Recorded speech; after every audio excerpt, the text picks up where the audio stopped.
Nakatayo ang babaeng yan sa bangketa sa Caloocan nang lapitan ng isang lalaki saka pinagsasaksak.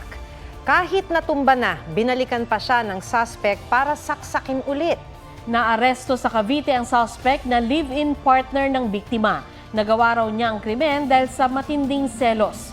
Sasampahan siya ng reklamong murder. Galit ang ina ng biktima sa sinapit ng anak.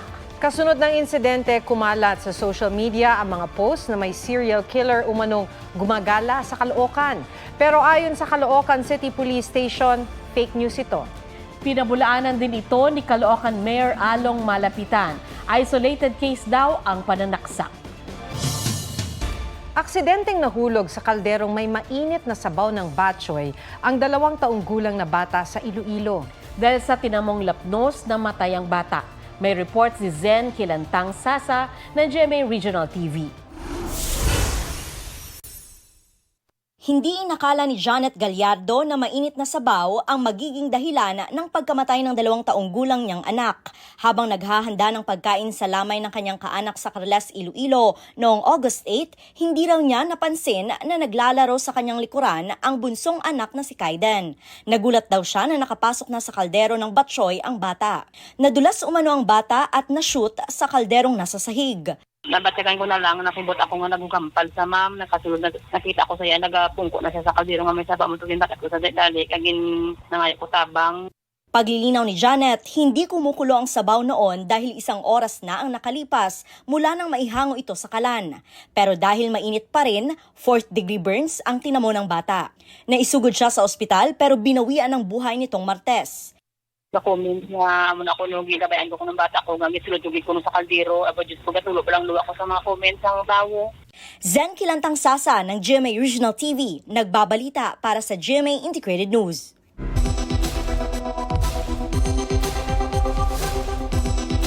Para po maiwasan ang disgrasya sa kusina, lalo sa mga bata, narito ang ilang tips. Magtakda ng kid-free zone. Turuan ng mga bata na huwag lumapit sa lugar ng lutuan. Hanggat maaari, nasa 3 metro ang layo nila. Tiyaking hindi maaabot ng bata ang handle ng nakasalang na kaldero o kawali. Laging ipwesto ang hawakan ng kaldero sa sulok na hindi niya kayang abutin. Kung nagluluto o may hawak na mainit na sabaw o inumin, huwag kalungin ang bata. Kung may buhat na mainit na tubig, tingnan maigi ang daraanan at tiyaking alam mo kung nasaan ang bata. Palaging patayin ang kalan kung tapos na magluto. Mainam ding magkaroon ng fire extinguisher sa kusina. Ilagay sa matataas na lugar ang mga kutsilyo, gunting at iba pang matutulis na bagay. Pati na mga panlinis gaya ng dishwashing soap. Idinadawit ni dating Customs Intelligence Officer Jimmy Guban ang ilang miyembro ng pamilya Duterte sa 6.8 billion pesos na shabu shipment na naharang noong 2018.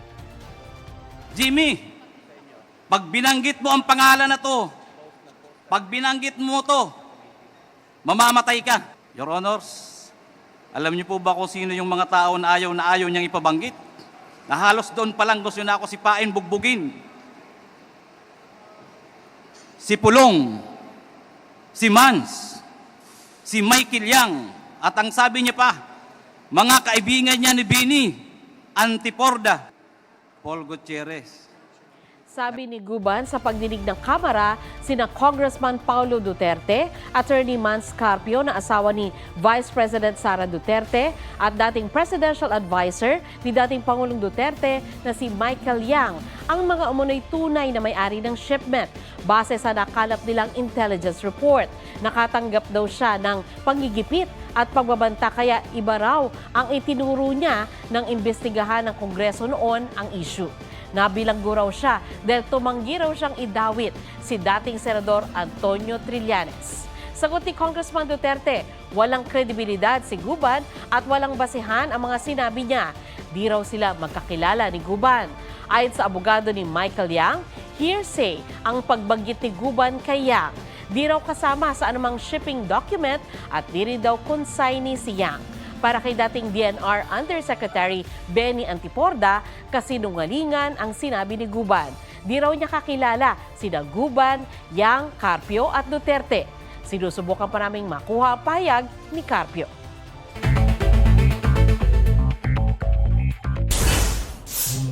Tatlong kadete ng PMA hinatulang guilty sa hazing na kinamatay ng kapwa nila kadete na si Darwin Dormitorio. Dalawa sa kanila guilty rin sa kasong murder. Sinintensyahan silang lahat ng reklusyon perpetua. Nagpapasalamat ang pamilya Dormitorio sa nakamit na hustisya.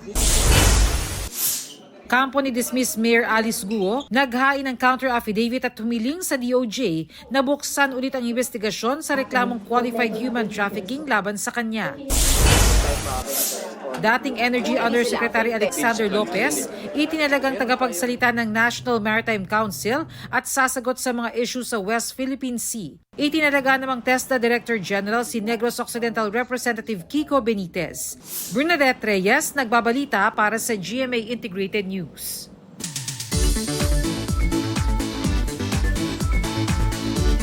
Hiking at 4 waterfalls experience in one trip.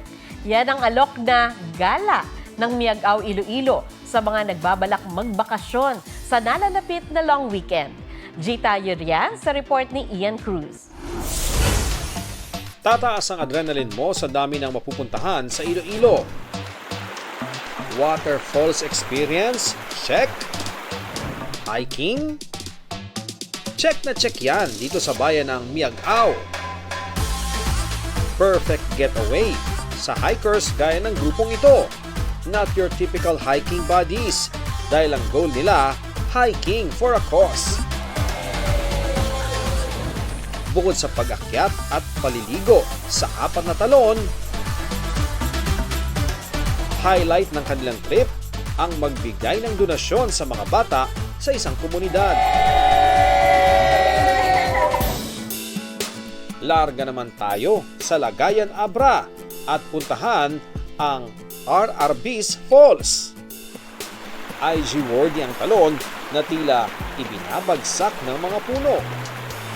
Sure na sulit ang gala hanggang dulo.